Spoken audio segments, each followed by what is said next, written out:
Hello नमस्कार दोस्तों, मैं अनिल कुमार आपके अपने यूट्यूब चैनल एजुकेशन सरोवर में बहुत बहुत स्वागत करता हूं। जैसा कि आप जानते हैं कि हमने पिछली क्लास में पोटेंशियल एनर्जी को कम्प्लीटली समझा था। आज हम कैपेसिटेंस यानी विद्युत धारिता के बारे में चर्चा करेंगे। तो हमारा टॉपिक है विद्युत धारिता। विद्युत धारिता यानी इलेक्ट्रिक कैपेसिटेंस।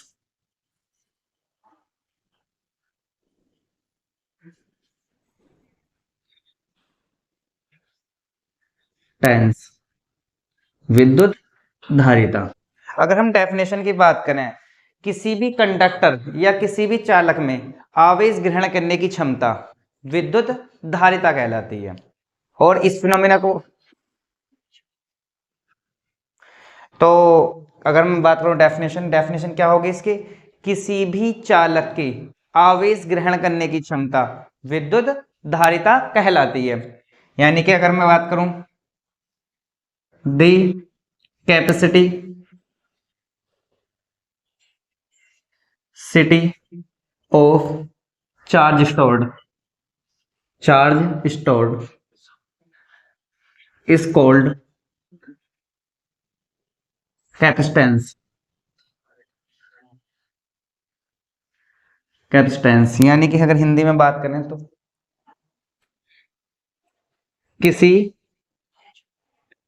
भी चालक में आवेश ग्रहण करने की क्षमता यानी कैपेसिटी क्या कहलाती है आपकी, विद्युत धारिता। धारिता कहलाती है। ठीक है, यानी कहने का मतलब ये रहा है, अगर कोई भी आपके पास एक ऐसा सब्सटेंस है जो आपका क्या कर रहा है, चार्ज को ग्रहण कर रहा है, अपना मीनिंग फेज चेंज करे, तो क्या है आपका एक तरीके से धारिता है। ठीक है, इस फिनोमेना को बोलते हैं धारिता। जैसा कि अगर मैं बात करूं, ये आपके पास एक कंडक्टर है और कंडक्टर में मैंने जैसे ही, यानी ये कंडक्टर होगा और इस कंडक्टर को मैंने क्यों आवेश दिया, क्या दिया आवेश, क्यों क्यों चार्ज दिया, तो इसका जो पोटेंशियल है वो कितना होगा, वी हो गया। कहने का मतलब वी हो गया। तो जैसे ही इसका मतलब क्यों चार्ज दिया तो आवेश पोटेंशियल कितना होगा, वी, यानी कि क्यों बढ़ाने पर वी बढ़ गया। तो क्यू इक्वल टू कितना हो जाएगा, सीवी, क्योंकि क्यू अनुपात किसके, वी के, यानी डायरेक्टली प्रोपोर्शनल। प्रोपोर्शनल का मतलब ये है कि जैसे ही हमने क्यू बढ़ा रहे हैं ऐसे ही हमारा वी बढ़ रहा है। ठीक है, तो क्या होगा, क्यू बराबर सी वी, और सी की बात करें क्यू अपॉन वी। अगर मैं बात करूं वी 1 वोल्ट है, क्या है, 1 वोल्ट। तो किसी भी चालक में 1 वोल्ट विभवांतर बढ़ाने के लिए जितनी आवेश दिया जाता है तो क्या कहलाती है उसकी, धारिता। क्या कहलाती है, धारिता। कह रहे मतलब मेरा अगर इसकी डेफिनेशन की बात करूं तो सी इक्वल टू क्या होगा, क्यों कैसा न्यूमेरिकली, यानी कि अगर मैं बात करूं किसी चालक किसी चालक का 1 वोल्ट विभवांतर या विभव विभव बढ़ाने के लिए जितने जितना विद्युत आवेश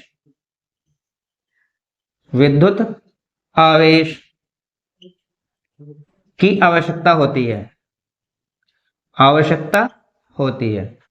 कहने का मतलब मेरा यह है, यानी 1 वोल्ट इंक्रीज करने में जितना आपका चार्ज क्या होता, एक्सपेंड होता है, या कह सकते हैं क्या कहते हैं हम, यूज होता हो, क्या कहलाता है आपका, इलेक्ट्रिक कैपेसिटेंस। ये बात आपके समझ में, अब बात करते हैं, ये बात आपके समझ में, अब बात करते हैं इसकी यूनिट की।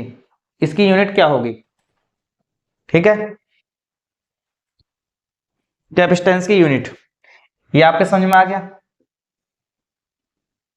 Unit of capacitance, unit of capacitance. देखो, तो C इक्वल टू क्या होगा आपका, कूलाम यानी क्यू अपॉन वी है, और वी की यूनिट होती है, सॉरी क्यू की यूनिट होती है आपकी कूलाम, यानी कि इसे सी से डिनोट करते हैं, और वी की होती है वोल्ट, इसे करते हैं वी से। ठीक, और इन दोनों का यूनिट जो बन जाती है क्या बन जाती है, फैरड। क्या बन जाती है, फैरड, यानी कि हिंदी में फैरड इक्वल टू क्या होगा, कूलाम पर वोल्ट। एक तो यूनिट ये होगी कूलाम पर वोल्ट, यानी एक फैरेड बराबर कूलाम पर वोल्ट। अगर मैं बात करूं दूसरी सेकंड यूनिट की, तो इसे किस प्रकार से लिखते हैं, एक फैरेड को एफ से डोनेट करेंगे, कूलाम को सी से, और इसे वी से, यानी वी वोल्ट। आप बताइए सी यानी कूलाम की यूनिट क्या होती है, एम्पियर सेकंड, क्या होती है, एम्पियर सेकंड। ठीक है, और इसकी क्या होती है, वोल्ट, और इसकी सेकंड यूनिट क्या होगी, एम्पियर सेकंड पर वोल्ट, यानी एक फैरेड बराबर एम्पियर सेकंड पर वोल्ट, ये भी इसकी यूनिट होगी।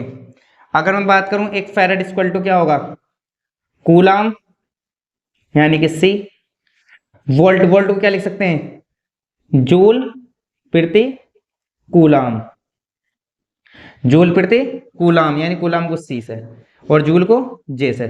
ठीक है, तो क्या हो जाएगी, कूलाम स्क्वायर पर जूल। तो इसकी कितनी यूनिट होगी, तीन।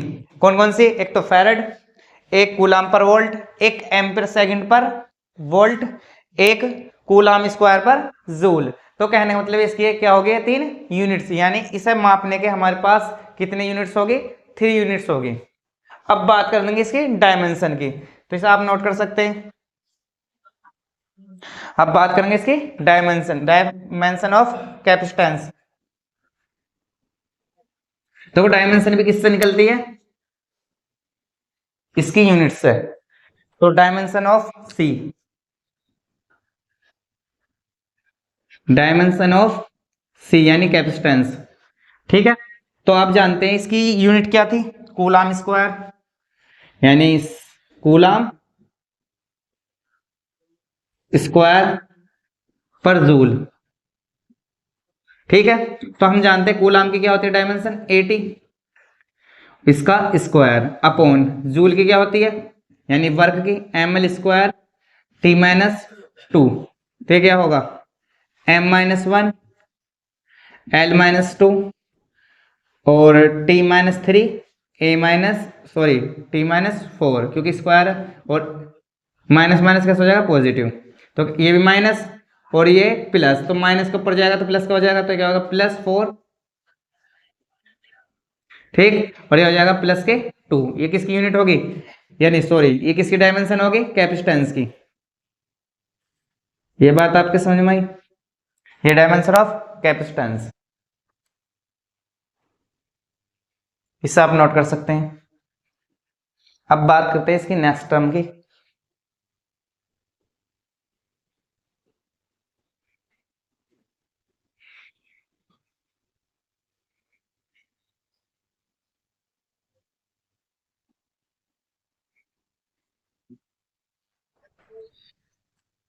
विलगित विलगित निकाय, कैसा विलगित, गोलीय निकाय, विलगित गोलीय निकाय की चालकता की सॉरी की धारिता, यानी कहने का मतलब यह कैपेसिटेंस,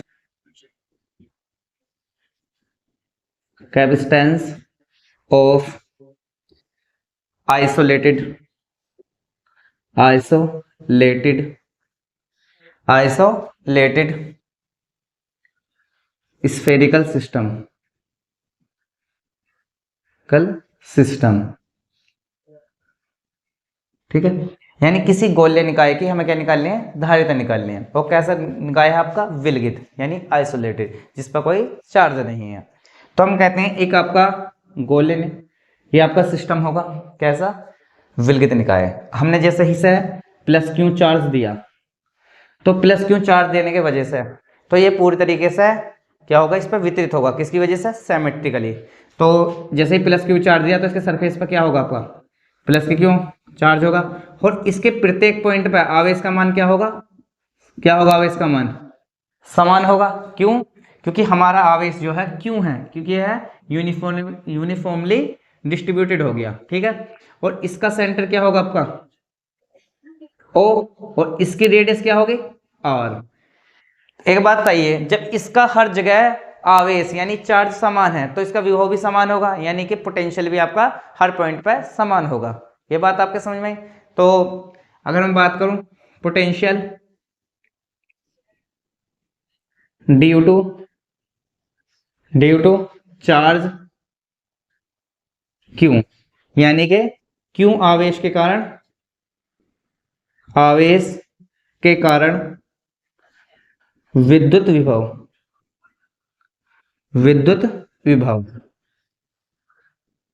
विद्युत विभव। तो हम क्या जानते हैं कि V इक्वल टू होता 4 पाई एप्सिलॉन 0 के क्या है आपका मीडियन, मीडियन का डाइलेक्ट्रिक कांस्टेंट जो बताता है आपका मीडियन कैसा है, ठीक है। तो ये होगा Q अपॉन R। ये बात आपके समझ में आई। और डेफिनेशन ऑफ कैपेसिटेंस क्या कहती है, टेंस क्या कहती है कि C इक्वल टू होता आपका Q बटे V। तो Q तो आपका ऐसे ही रहेगा, V की वैल्यू क्या है 4 पाई एप्सिलॉन 0 के क्यू अपॉन आर। तो इस क्यू से क्यों कैंसिल आउट, तो क्या होगा C equal to 4 pi epsilon 0 के आर। ये कैसा होगा आपका, ये होगी आपकी कैपेसिटेंस, ठीक है। अगर हम बात करूं एयर में, ये तो किसमें है आपका किसी मीडियम में, अगर एयर की बात करूं तो एयर में के की वैल्यू कितनी होगी 1। तो C इक्वल टू कितना होगा C not equal to 4 pi epsilon 0 और ये किसमें होगी आपकी एयर में। ये बात आपकी समझ में आई, इसे आप नोट कर सकते हैं,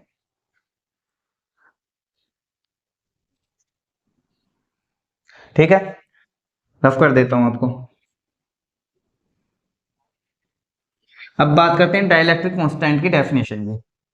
एक्चुअल में डेफिनेशन क्या होती है, हमने पिछले चैप्टर में यानी कि कूलम यानी कि electric field and electric force वाले चैप्टर में भी आपको डाइलेक्ट्रिक कांस्टेंट की डेफिनेशन बताई थी, और हम अब इसमें भी डाइलेक्ट्रिक कांस्टेंट की डेफिनेशन बताएंगे थोड़ी अलग, ठीक है। तो हम जानते हैं वी नो दैट, क्या जानते हैं कि सी मीडियन यानी माध्यम की धारिता क्या होती है 4 पाई एप्सिलॉन 0 के आर, ये तो होती है। अगर हम बात करें एयर में या वैक्यूम में यानी कि वायु और निर्वात में, तो क्या होगी 4 पाई एप्सिलॉन 0 आर। तो C median upon C air, तो क्या होगा 4 पाई एप्सिलॉन 0 के R 4 pi epsilon 0 small R. इससे ये कैंसिल आउट, इससे ये कैंसिल आउट, तो क्या हुआ सी मीडियम अपॉन सी एयर या वैक्यूम इक्वल टू किसका होता के। तो इसकी डेफिनेशन क्या होगी, किसी भी माध्यम का परावैद्युतांक उस माध्यम की धारिता और वायु में उपस्थित धारिता के अनुपात को बोलते हैं परावैद्युतांक। ये बात आपके समझ में, यानी कि the ratio of the capacitance of medium and capacitance of air is called dielectric constant of medium. ये बात आपके समझ में आई, इसे आप नोट कर सकते हैं। अब इन पे बेस में क्वेश्चन करा देता हूं।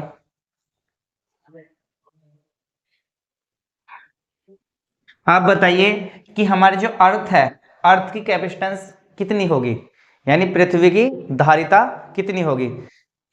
अब उसके लिए क्या चाहिए रेडियस, और रेडियस क्या है पृथ्वी की 6400 किलोमीटर, ये आपकी निश्चित वैल्यू है। तो आपका क्वेश्चन पूछा हुआ कि आपकी जो पृथ्वी है उसकी धारिता कितनी है, यानी आवेश ग्रहण करने की क्षमता कितनी है, इसे आप नोट कर सकते हैं। तो पृथ्वी की धारिता की धारिता। तो धारिता बतानी है आपको। तो हम जानते हैं कि धारिता का फॉर्मूला होता है 4 पाई एप्सिलॉन 0 आर। और देखो पृथ्वी की त्रिज्या है तो उससे हम क्या लेंगे, R E, radius of earth. इस बात को जानते हैं आप। और रेडियस ऑफ अर्थ आप जानते हैं कि आपने 11th क्लास में पढ़ा होगा 64 किलोमीटर। और हमारा जो सिस्टम होता है न्यूमेरिकल निकालने का, तो किस सिस्टम में लेते हैं, एम के एस ए, यानी कि हम लेंथ किस में लेंगे, मीटर में। ये किस में है, किलोमीटर में, तो किस में लेंगे, मीटर में। तो 6400 किलोमीटर, 1 किलोमीटर में कितने मीटर होते हैं, 10⁻³ मीटर। तो कितना होगा 10⁻³ मीटर, तो कितना 6.4 10⁻6 मीटर, ये आपकी आर। ठीक है। और आप जानते हैं कि 4 पाई एप्सिलॉन 0 की वैल्यू होती है 9 × 10⁻⁹ न्यूटन मीटर स्क्वायर पर कूलम स्क्वायर होता है। लेकिन हमें चाहिए किसकी, इसकी वैल्यू। तो इसकी वैल्यू क्या होगी, 4 पाई एप्सिलॉन 0 1/9 10⁻⁹ क्या होगा, कूलम स्क्वायर पर न्यूटन मीटर स्क्वायर, ये होगी इसकी वैल्यू। तो इसकी वैल्यू किस फॉर्मूले में पुट करेंगे, इस फॉर्मूले में पुट कर देंगे। ये बात आपके समझ में। तो किस प्रकार से करेंगे, तो C = 9 × 10⁻⁹ आर की वैल्यू कितनी है, यानी कि रेडियस ऑफ अर्थ 6.4 10⁻6। तो C = होगा आपका 9 और ये कितना 6.4 और 10⁻6 -9। तो C = अगर हम इसे डिवाइड करेंगे 0.711 10⁻³ तो कैसे कर सकते हैं, 711 × 10⁻⁶। और यूनिट क्या है इसकी, कूलम पर वोल्ट या फैरड। तो C 711 इसे -6 को बोल सकते हैं म्यू एफ, क्या बोल सकते हैं, माइक्रो फैरड। क्या बोल सकते हैं, माइक्रो फैरड। इसे आप नोट कर सकते हैं। इसका मतलब पृथ्वी की जो त्रिज्या वो है विद्युत धारिता यानी आवेश ग्रहण करने की क्षमता कितनी है, 711 माइक्रो फैरड। ये बात आपके समझ में आई। ठीक है, इसे आप नोट कर सकते हैं।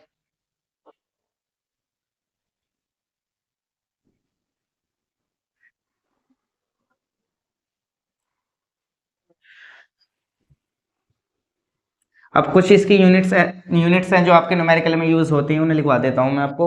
जैसे एक म्यू एफ, यानी म्यू का मतलब होता है 10⁻⁶ फैरड। एक पी एफ का मतलब माइक, यानी म्यू को बोलते हैं माइक्रो, माइक्रो, और पी को बोलते हैं पीको।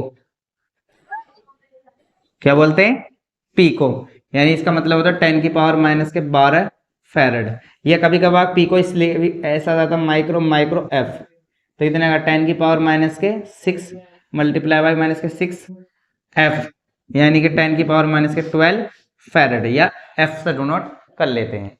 ये बात आपके समझ में, इसे आप नोट कर सकते हैं। अब बात करते हैं कैपेसिटेंस ऑफ सिलेंडर। क्या बात करेंगे, कैपेसिटेंस ऑफ सिलेंडर। ठीक है।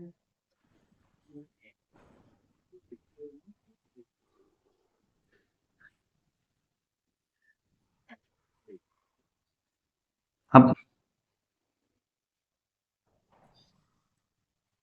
बेलनाकार चालक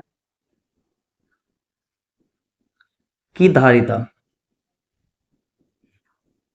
धारिता, क्या बेलनाकार चालक की धारिता, यानी क्या करेंगे, चालक की धारिता, कैपेसिटेंस ऑफ सिलेंड्रिकल कल कल कंडक्टर। ठीक। तो हम कैसे करेंगे कि बेलनाकार के। तो आप जानते हैं कि अगर मैं आपसे बात कहूं कि ये बेलनाकार है, ये आपका एक बेलनाकार चालक होगा। ठीक। जिसकी लेंथ कितनी है एल, लंबाई क्या है एल, और इससे हमने क्या चार्ज, इसकी रेडियस कितनी है स्मॉल आर, क्या है रेडियस स्मॉल आर। अब मैंने जैसे ही इसके सरफेस पे प्लस क्यू चार्ज दिया, तो सरफेस पे चार्ज देने के कारण यह है कंडक्टर, कंडक्टर पर क्या होता पूर्ण तरीके से आवेश क्या होगा वितरित हो गया, कैसा होगा वितरित, यानी पॉजिटिव पॉजिटिव चार्ज दिया हमने। जब आवेश वितरित हो गया तो इसके प्रत्येक बिंदु पर क्या होगा विभव भी समान होगा, क्या होगा विभव समान होगा, क्यों आवेश समान है। ये बात आपके समझ में आई। तो हम जानते हैं कि जब हमने आपके गोस थ्योरम पढ़ी थी, गोस थ्योरम में हमने ये बताया था कि कोई सिलेंड्रिकल अगर कंडक्टर है तो उसका इलेक्ट्रिक फील्ड जो होता है, ये बताया था अकॉर्डिंग यानी from Gauss theorem, from Gauss theorem क्या बताया था मैंने, theorem electric field, electric field E equal to बताया था मैंने 4 pi epsilon 0 2 lambda upon R बताया था, 2 लैम्डा अपॉन आर, जहां लैम्डा क्या था इसकी लीनियर चार्ज डेंसिटी था, वेहर लैम्डा इक्वल टू था लीनियर चार्ज डेंसिटी। अब लीनियर चार्ज डेंसिटी क्यों ले रहे हैं, क्योंकि हमारा जो कूलम का नियम था वो केवल किसके लिए था पॉइंट चार्ज के लिए था, लेकिन जैसे ही चार्ज डिस्ट्रीब्यूशन की बात आती है तो हमारा कूलम का नियम फेल हो जाता, इसलिए गोस थ्योरम की जरूरत पड़ी, और गोस थ्योरम के लिए हमें क्या पड़ती है डेंसिटी की रिक्वायरमेंट पड़ती है, ठीक है। क्योंकि हम हर चार्ज के लिए इलेक्ट्रिक फील्ड नहीं निकाल सकते, तो इसलिए हम चार्ज डेंसिटी लेते हैं जिसकी आसानी से हम इलेक्ट्रिक फील्ड निकाल सकते हैं, ठीक है। और वी नो दैट तो इलेक्ट्रिक पोटेंशियल क्या होगा, इलेक्ट्रिक पोटेंशियल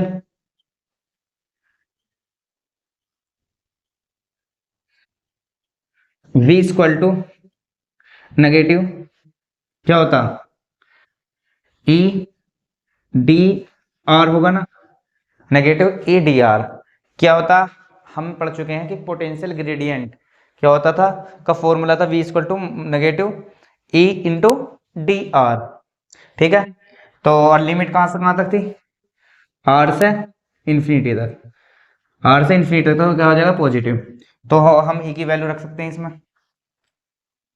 तो E की वैल्यू क्या होगी, तो V इक्वल टू R से infinity 4 pi epsilon 0 2 lambda upon R D R, 2 lambda upon R D R, ये बात आपके समझ में आई, ठीक है, 2 lambda upon R D R, ठीक है। लेकिन हम इनफाइनाइट वायर के लिए ले रख सकते हैं, या आप नॉर्मल उसके लिए सिलेंडर के भी ले सकते हैं, ठीक है, इसे आप नोट कर सकते हैं, इसे मैं रफ कर दूं तो क्या होगा V equal to 4 pi epsilon 0 2 lambda, क्या होगा 2 लैम्डा, तो अब 2 लैम्डा होगा तो इसका क्या हुआ 1/r इंटीग्रेशन डी आर, हम जानते हैं कि अगर 1/x इंटीग्रेशन है तो उसका क्या होता है log x, क्या होता log x, तो इसी प्रकार से v equal to 4 pi epsilon 0 2 lambda, तो इसका क्या होगा log r, क्या ले सकते हैं log r, सॉरी इसकी लिमिट भी नहीं रख सकते हम, क्या नहीं रख सकते लिमिट, क्योंकि हमारे पास तो ये फाइनाइट है तो इसकी लिमिट की कोई रिक्वायरमेंट भी नहीं है, ठीक है। इस तरीके से रख सकते हैं v equal to 4 pi 2 lambda log r, ठीक है, ये आपने नोट कर लिया, फिर से और आगे सोल्व आउट कर सकते हैं हम, तो क्या कैसा होगा, तो v equal to 4 pi epsilon 0 2 lambda into log e r, ये हो गया। और हम जानते हैं कि लीनियर चार्ज डेंसिटी यानी लैम्डा इक्वल टू क्या होता q अपॉन l होता, क्या होता q अपॉन l, तो v इक्वल टू क्या हो जाएगा 4 pi epsilon 0 2 q upon l into log r, और ये क्या निकलेगा आपका पोटेंशियल। लेकिन आप बताइए कैपेसिटेंस क्या था, कैपेसिटेंस था आपका C equal to Q upon V. क्या था capacitance? C equal to Q upon V. तो V की वैल्यू कितनी है? ये तो आपका क्यों ऐसे ही रहना, V की वैल्यू होगी 4 पाई एप्सिलॉन 0 और 2Q upon L log E are. ठीक है, ये हो गया। और इस क्यू से क्यू कैंसिल आउट, तो अब C इक्वल टू क्या हो जाएगा? C इक्वल टू हो जाएगा आपका 4 पाई एप्सिलॉन 0 L, क्या होगा L और बटे 2 log R। क्या होगा log, इससे 2 cancel out.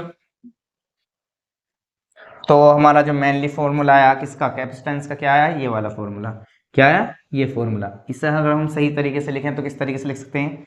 C equal to 2 pi epsilon 0 L, और देखो ये अपोन में तो इसकी पावर कैसे जाएगी? माइनस में। और लॉग में अगर किसी की पावर माइनस में होती है तो किसमें हो जाता? वो हो जाता आपके डिवाइड में। तो क्या हो जाएगा? लॉग ई आर की पावर -1, यानी कह सकते हैं C equal to 2 pi epsilon 0 L। इसे यहाँ पे भी सोल्व आउट कर सकते हैं। ये बात आपके समझ आई? यानी सिलेंड्रिकल कंडक्टर की जो कैपेसिटेंस होगी वो कितनी होगी? C equal to 2 epsilon 0 L log E R. L क्या है? लेंथ ऑफ द सिलेंडर, और R क्या? Radius of the cylinder. कैसे सिलेंडर? कंडक्टिंग। ठीक है, इसे आप नोट कर सकते हैं। बेलनाकार चालक की धारिता कितनी होगी? C equal to 2 pi epsilon 0 L log E R की पावर -1, या कह सकते हैं अपोन में। ठीक है, इसे आप नोट कर सकते हैं।